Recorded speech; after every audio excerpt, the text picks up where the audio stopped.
last night we spoke about some of the issues that pertain to finishing up the Hajj and things that can take place during the Hajj.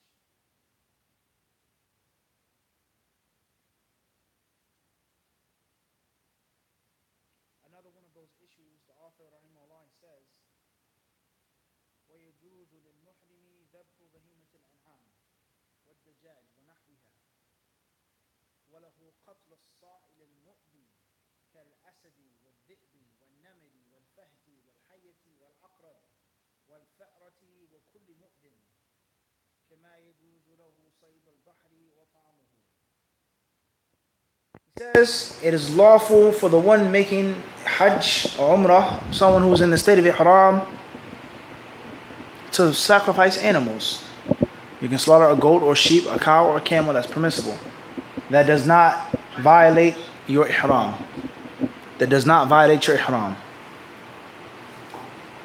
And this goes to show is that hunting land game is one thing, slaughtering an animal, what?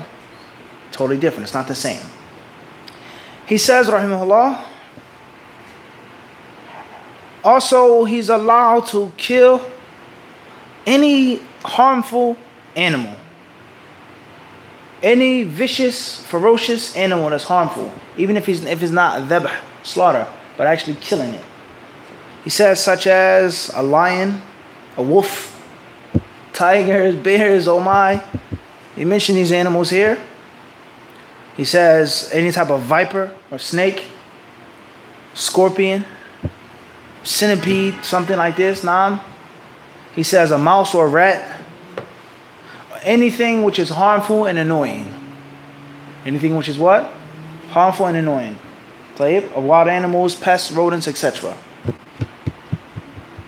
Just as it's permissible for him to fish and for him to eat anything that's dead from the sea. A whale, a fish, anything that comes out of the water that's dead, that wasn't slaughtered, that wasn't boiled, that wasn't caught and brought up onto the ship. That's permissible. And once more, this takes us to another issue. We're studying the chapter of Hajj. And now we're going into the chapter of As-Sayd wa Dhabaih, the rulings of hunting and the rulings of slaughtering. Also, when it comes to Al-At'imah, the book of foods. What foods are lawful to eat from the sea? And what's meant by the sea? Naam? What's meant by the Al-Bahr? The 7 seas. Naam? What's meant by that? Is it the ocean? Is it a sea? Is it a lake? A river? A pond? Everyone understand this? What's meant by the word al-bahr? And there's a huge difference between eating out of the ocean and eating from a river or a lake. Fresh water versus salt water. Sea water versus sweet. It's a huge difference between this is permissible to eat from the sea water. That's only 2 locations, Atlantic and Pacific. Khalas. Huh? Naam? And then we have, malish. No, that's incorrect. In many different oceans, huh? Tayyib, or are there? How many oceans are there in the world? Huh? How many oceans? Fadda. Number 1. I gave you 2. Fadda. How many oceans are there in the dunya? Huh? How many seas are in the world? And is the sea salty? This is basic stuff. How many oceans do we have? 5 oceans. Abdul Raqib said 5. First one? Atlantic, Pacific. Huh? Indian Ocean.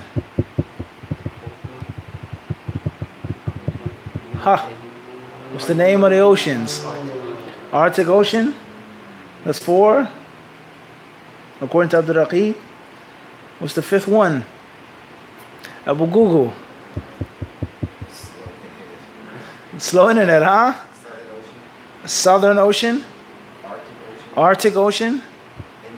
Indian Ocean. Right. So we have 5 oceans. And those are all large bodies of water that have salt in them, correct? Then we have seas. How many seas do we have? 7? Only 7? Alright, let's count. Huh? Mediterranean Sea. There are many more. Red Sea.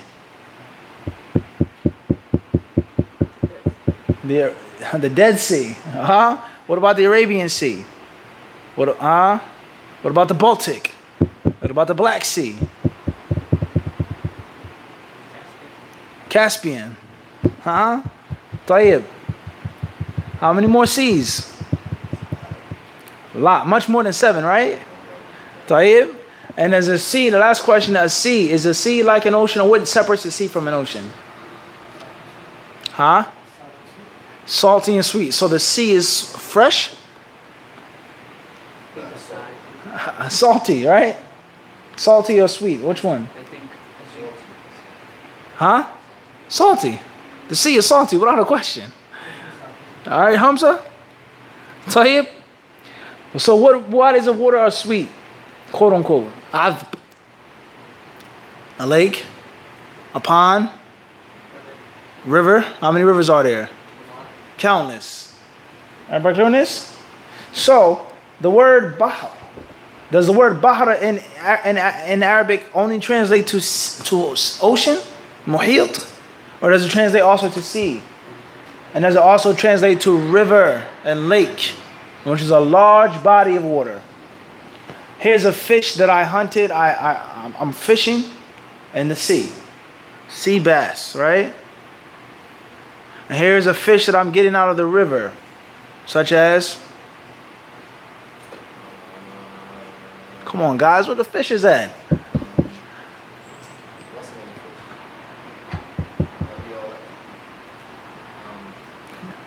I don't know what you like to eat, Akhi.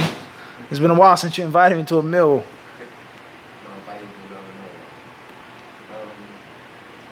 Everyone understand how it works now?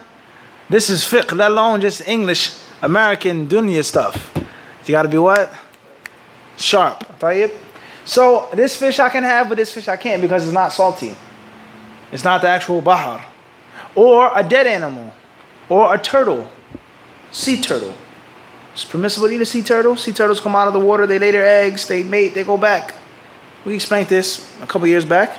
And this is all a very important, interesting chapter of fiqh. Crab, shrimp. They have the seas listed by each ocean. You got so many in the Pacific Ocean, so many seas in the Atlantic Ocean, so many seas in the Indian Ocean. Wahakada. Tayyib, that's not all, right? Everybody clear this or not? So, when we talk about eating seafood, a person, two brothers, they go out to eat, right? One says, I'll have the shrimp. Another brother says, for example, he says, I'm Hanafi. Shrimp is haram. Can't have shrimp. We can't have crab or crayfish or lobster. Or mussels.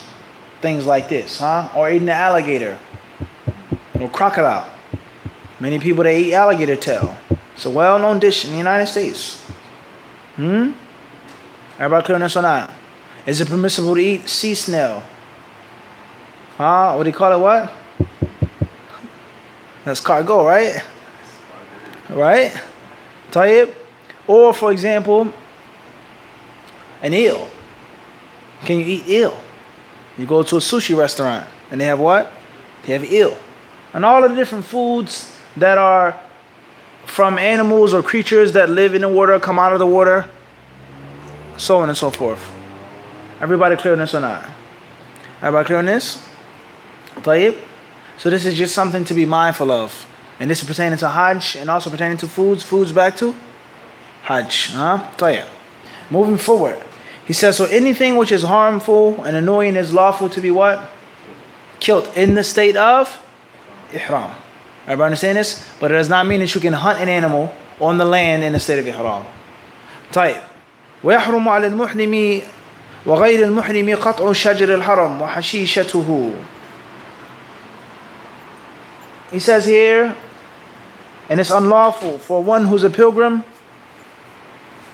and other than a pilgrim. He says قطع شجر الحرم وحشيشته أو حشيشته على الوجهين في الإعراب. It's unlawful for a muhrim and other than a muhrim to cut down the trees of the haram. Not the trees of Mecca, but the trees of the haram. And also any bushes or shrubs.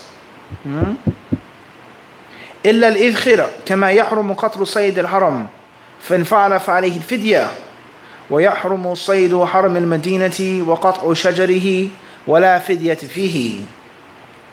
Except for idkhir, which is often translated as lemongrass. Lemongrass. We went to the place, and this is a real story. Allah knows I'm not making this up. And this goes to show you how many people are very narrow-minded. And many people, they have very short vision, and oftentimes it's based off of other problems, such as prejudice and racism. Such as prejudice and racism. So we went to the center. So the brother said he wanted to get cupped. So the people in the white jackets, there's not no brothers sitting around, but it's all modern and Western and professional now. So he's like, what's this, Mufti? I want to go to the Nigerian brothers. I said, there's no more Nigerian brothers. The Nigerian brothers have been ran down on. They got them up out of there. Everything is modern and Western and hygienic and clean. How many years have people been getting cupped in Medina without getting sick? In the old-fashioned way. One way or another, the modern Western way, right? So they go into the hospital clinic-like thing. So he says, who wants to get cupped? He says, him. So the guy says, no, it's not the right day. You shouldn't get cupped on this day. Da, da, da, da, da. I keep going back. I said, Jazakallah khairan. We didn't ask you for any Islamic advice or guidance. We only asked you to do your job. He's paying money, cup the man. Yes, but it should be on this day and this night. This hadith. I said, Akhi, shukran. We did not come to you with the idea that we came to a scholar on hijama. The store sign says open. Will you cup the man or not? Even though those hadiths, are they authentic? What do they apply? We didn't ask about that. We just want to get a business done, a service done. He said, no problem. So he sat the brother down on the table. And he said, where do you want to get cupped at? He says, I want to get cupped all over. My neck, my back, my arms, so on and so forth. He said, okay, no problem. You have to take off your shirt. So the brother, he took off his shirt. He took off his thobe and bang. His whole body was full of tattoos. Snakes coming out of skulls. This naked woman, this Grim Reaper, this gun, this 357 Magnum with smoke coming out of it. Intricate piece of art on his back, his arms everywhere. This sign, this gang sign, kullu shay.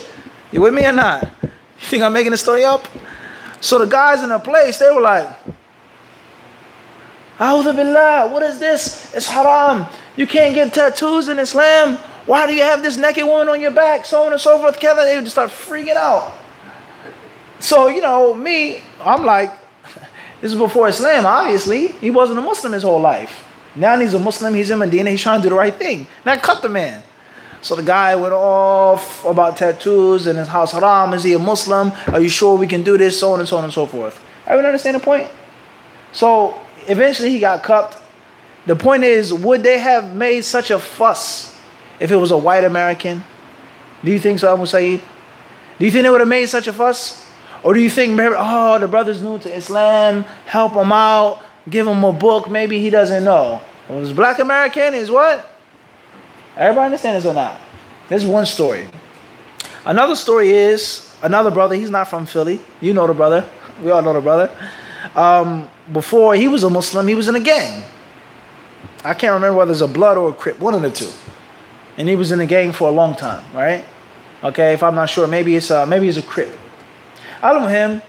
Whenever we would go and make a Hajj and Umrah in Medina, we say, come on, Philan, come with us. He says, no, I don't want to go. No, I can't go, or I'm busy, or I have a test. So year after year, you say like, why you want to go with us? So he says, I have too many tattoos. I have tattoos. My whole arm is covered in tattoos, both of them. My back, everything. I used to be a serious gang member. So I said, you should go. He says, no, I can't expose my tattoos in front of people. It's going to be a fight. It's going to be an argument, so on and so forth. To the point in which the brother was asking for a fatwa to make Hajj or Umrah, go in Ihram and then cover them up. Or not even to do it at all. I'm exempt from making Hajj and Umrah because I'm what? All of the tattoos. Everyone understand this?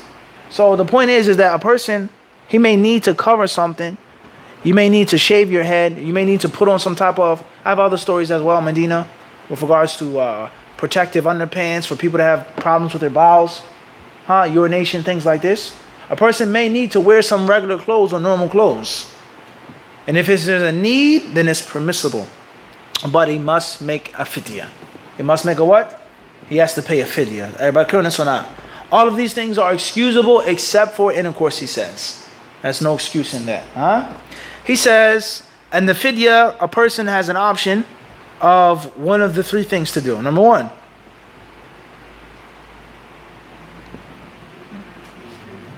to fast 3 days. Number two, to feed 6 poor people. And there's a specific amount of food that each poor person is to receive. He says a mud, a handful, right? Of whole wheat or rice, etc. And one may possibly say 2 scoops of white flour. Whereas the whole wheat is double to the what? To the white flour in nutrition. Obviously nowadays, how many people use flour and these things like this? One may say you convert that into a small meal. You convert it into a what? A small meal. A quarter of a chicken and rice. Half of a chicken and rice. Everyone understand this? And obviously in Medina, alhamdulillah, I'm sure in Mecca, I know in Medina for sure, there are many restaurants that offer that service. You go to them and you say, I have to feed for a month. Or this or that. Kada, you pay the money. They have it calculated how much money it's going to cost for these boxes of food. You get a little piece of bread, half of a chicken and rice. A little juice, a little milk, some dates. Everybody understand this? Right. He says here, number 3, or slaughtering a sheep. Slaughtering a what? A sheep. Slaughtering a sheep. And obviously these things are to be given to who? Poor people of who? Medina or Mecca?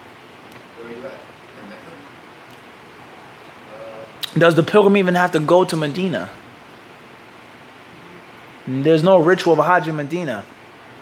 There's no ritual of Umrah in Medina. The only thing in Medina is what? Ziyarah. Is of what? Ziyarah, to visit the Prophet's masjid. To go see the martyrs at Mount Uhud. Things like this. That's what's in Medina, ziyarah. And many brothers and sisters, they think and they feel that going to Medina is a part of it. And it's mandatory, and that's incorrect. That's what? Now, obviously, why would you travel to Saudi Arabia and not go to Medina? If you can, but everyone doesn't have the ability to do so. Or some people, they may say, what? I want to go back. So it's not mandatory to go to what? To Medina. Everyone understand this? Nor is it a place in which you're really going to be in Ihram like that. Everybody understand this? You go to Dhul Hulayfa, then you go on your trip towards Mecca. Everybody clear on this? Moving forward. من فعل شيء من محظورات الإحرام جاهلا أو ناسيا أو مكرها فلا إثم عليه ولا فدية لقوله تعالى ربنا لا تؤاخذنا إن نسينا أو أخطأنا وعليه أن يتخلى عن المحظور فورا. He says anyone who performs something from the infringements upon the ihram, mahdurat al-ihram, out of ignorance or out of forgetfulness, or he was forced and compelled, then there's no sin upon him. And there's no fidya to be paid. I cover my head by what? Accident. I cover my face in my sleep by accident. I understand this? I gave my wife a hug and a kiss. One may say by what? Can you do that by accident? The ulama of Islam, the chapter of fasting, they differ on intercourse. Can a person have sexual intercourse in Ramadan by accident? It's a long discussion among the people of knowledge. Some of them say one could possibly do it by accident. He could figure that he's fasting. And others, they say what? Alhamdulillah say no, it's impossible. It's what? It's impossible. Tayyib. Moving forward. Anything that you do out of one of these three things, forgetfulness, ignorance, or compulsion, then there's no sin upon you. And there's no fidya to be paid. Everybody clear on this? Allah says, رَبَّنَا لَا تُؤَخِذْنَا, O our Lord, O Allah, لَا تُؤَخِذْنَا, don't punish us if we forget or if we make a mistake. And once a person remembers or he's no longer forced and compelled, then he has to stop doing it what? Immediately. You can't keep doing it. You have to stop instantly. مَنْ قَتَلَ صَيْدًا بَرِّيًّا وَهُ مُحْرِمٌ فَإِنْ كَانَ لَهُ مِثْلٌ مِنَ النَّعْمِ خُيِّرَ بَيْنَ إِخْرَاجِ الْمِثْلِ يذبحه ويطعمه مساكين الحرم أو يقومه بدراهم يشتري بها طعاما فيطعم كل مسكين مدا أو يصوم عن كل مد يوما وإن كان الصيد ليس له مثل خير بين أن يشتري بقيمته طعاما ويفرقه على مساكن الحرم أو يصوم عن كل مد يوما. The author then says, anyone who hunts on land and is in the state of ihram, then it depends.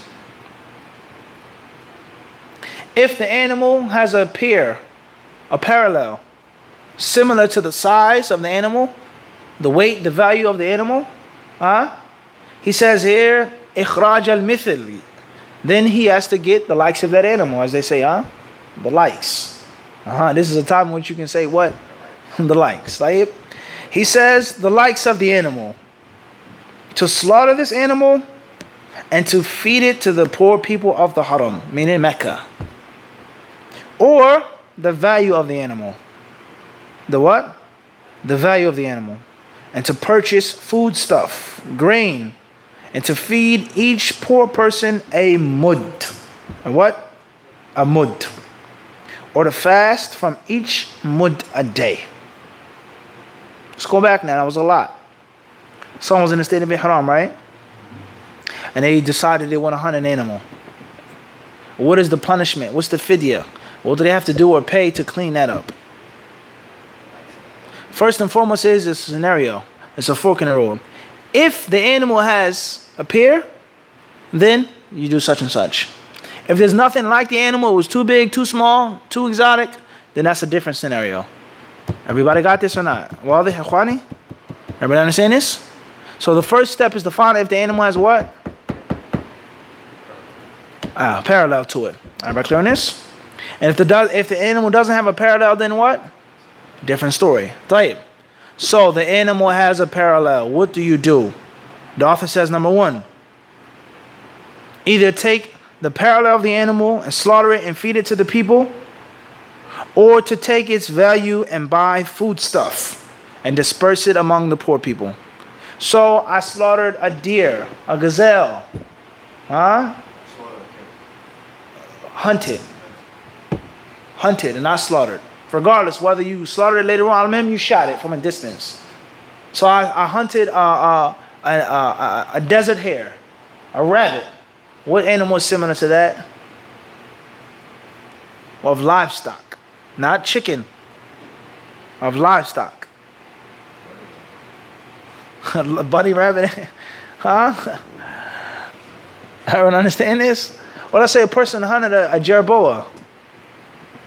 You know what a jerboa is, Talib? You know what a chinchilla is? You know about that, but you don't know about jerboa. Allah musta'an, akhi. You know about the furs, A chinchilla and a jerboa are what? Similar animals. Like a Pikachu. Little fuzzy, little bunny rabbit looking type thing, right? With really expensive fur. Clear this or not? We want to go into, no Pokemon right now. What's important is a small little thing. In Arabic, it's well known, yarboa. Or say al-jarboa. In English, it's a jarboa.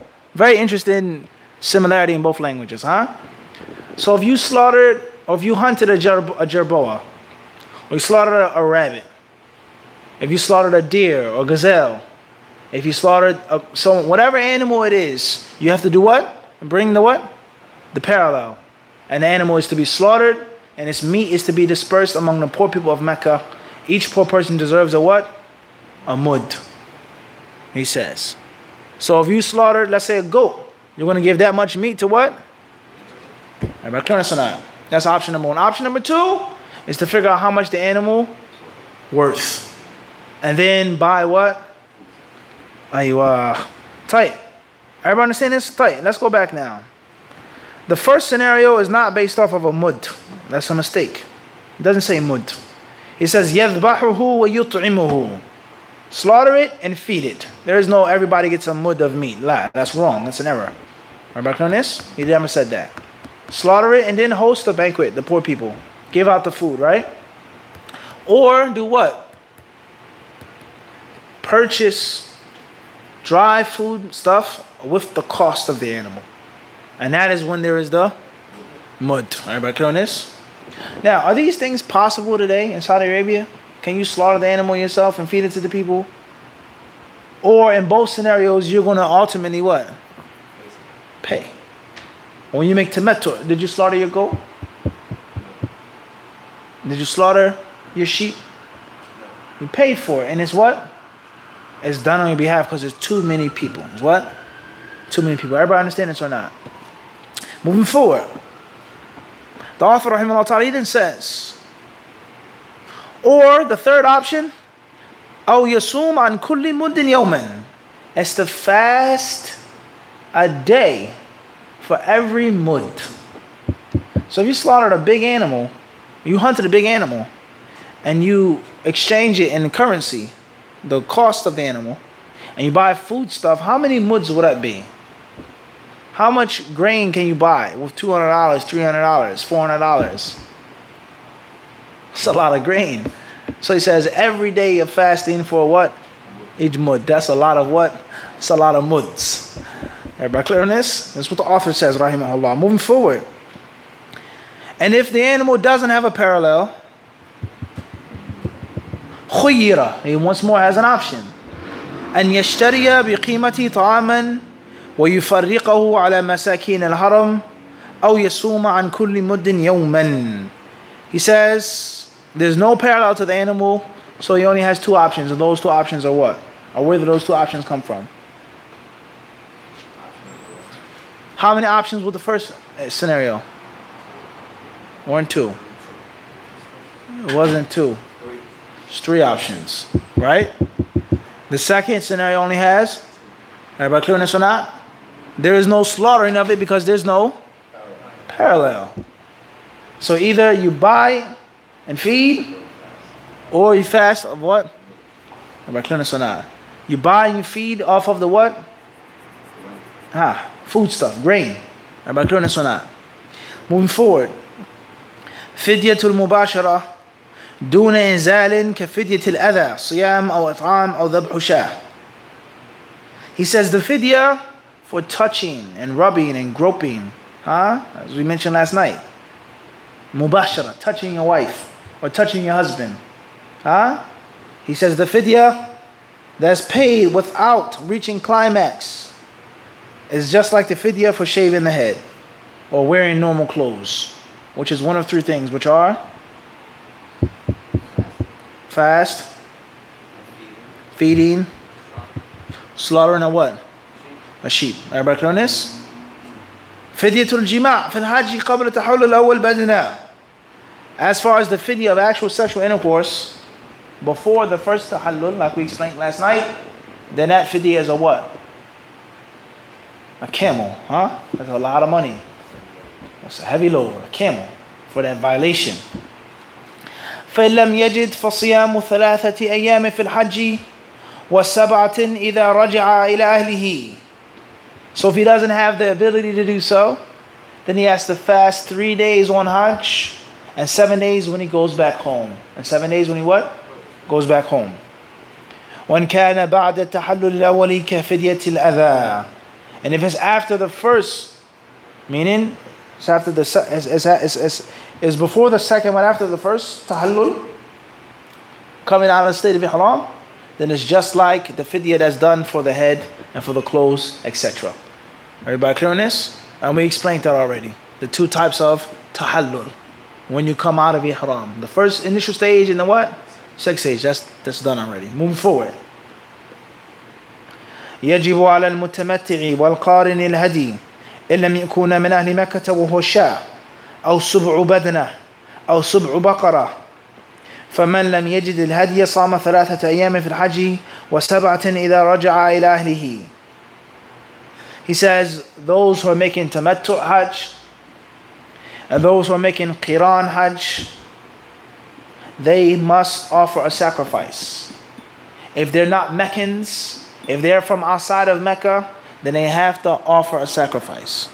And that sacrifice is either going to be a sheep or a 7th of a camel or a 7th of a cow, a shear.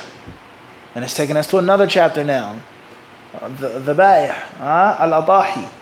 7 brothers contributing for 1 cow, permissible. And each brother represents a household. 7 families contributing to do a what? a camel. A sheep or goat is only one household. There's only what? One household. If a man has two wives, two households, he's going to what? Slaughter two. Or, one may say, 2 shares of a cow. Or 2 shares of a camel. Everybody clear on this or not? Moving forward. So those who don't have the ability to do this, then they are to fast 3 days on Hajj and 7 days what? Going back to their family. But just imagine fasting during Hajj. It's a challenge, huh? Walking, traveling, stoning, huh? And you have to fast. طيب. Moving forward.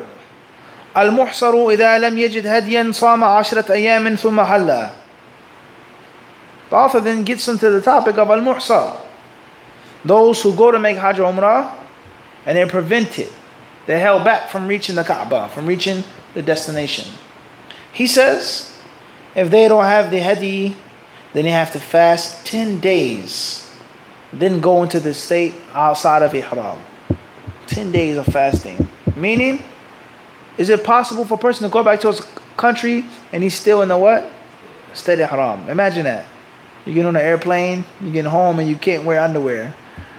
You can't wear socks. You can't cover your head. You can't cover your face.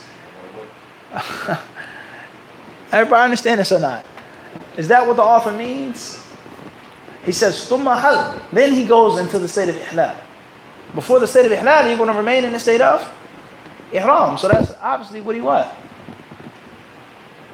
Or if you cover your head and wear normal clothes, now you have to fidya. Everyone understand this? طيب. Alhamdulillah, nowadays, in most cases, not too many people get held back.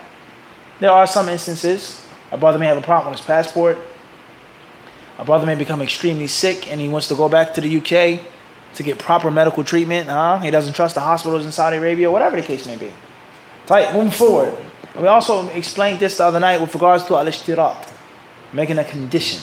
Making a what? Making a condition. We explained that. Moving forward. من كرر محظورا من جنس واحد ولم يفدي فدا أو فدا مرة واحدة بخلاف صيد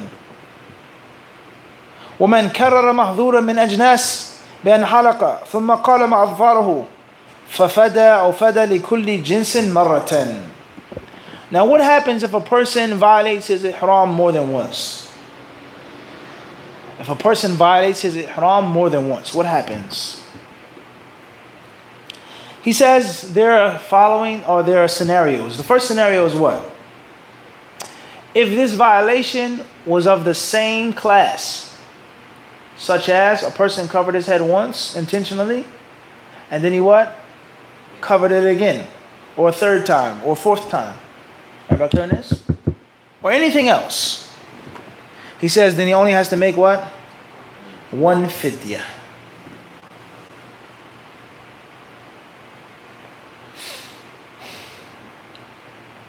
As long as he didn't make the fidya yet. He says, walam. He says he didn't do it yet. Then he only has to do it what? Once. Because a person, he may do it once. I covered my head, or I shaved my head, and then I offered the fidya, right? Right? And then the next day I did what? Cover my head again. I have to do what now? Pay fidya. That's not the same as I shaved my head, and then 2 days later I trimmed it again. I didn't make the fidya the first time, so I'm only going to make what? According to the author. Everyone understand the difference here? بِخِلَافِ صَيْد. And this is not like hunting. Hunting is different. Each fidya for what? Each animal. As far as those who violate their ihram from different aspects and angles. A person shaved his head. Then he trimmed his or her fingernails or toenails. Then he has to pay a fidya for each class of violation. Each class of what? Violation. I don't understand this. So a person kissed his wife, and then he shaved his head, and then he put on socks. There are 3 different what? Violations. Not just 3 different violations, 3 classes of what? Violation. Just like American court. You have a gun charge, you got a drug charge, and you got a assault and battery charge. They're going to slam you what? All 3. It's not the same as a person having 3 gun charges, 3 drug charges. Everybody clear on this? In general. Not getting into the specifics of the law, but the general concept is that it's 3 different crimes now. 3 classes of crime. Everybody understand this? طيب. And that's the end of the author's discussion of Hajj and Umrah, with exceptions to al-mawaqit. With exceptions to what? Al-mawaqit. What time is it then now? طيب. Here we'll stop. And inshallah ta'ala, we'll get into the mawaqit, inshallah, next week. Whereas by Allah's permission, tomorrow will be the Q&A marathon. And hopefully, by Allah's permission, next Monday, we'll finish the mawaqit. Bi-idhnillahi ta'ala. That way afterwards, we can get started on slaughtering. Inshallah. And Allah surely knows best. This is a summarized book, a simplified book, a mukhtasar book. We're not mentioning other views of different ulama, madhabs, schools of thought, nor we mention a hadith for every single point, the dalil. We're just giving you a general layout, which is summarized, but at the same time, comprehensive and thorough. Along with some modern day issues, some modern day ins and outs, some things based off my personal experience and others, as garnish around the plate, It is your job to listen to the classes over, slow it down, write down the points, go back to the book, go to other books, other classes, and get a thorough concept of the Hajj. And most importantly, it's your job to review and to rehearse. For those who are making Hajj, to reflect for those who are making Hajj, and to prepare for those who have not yet made the Hajj. And Allah knows best. Walhamdulillahi Rabbil Alameen.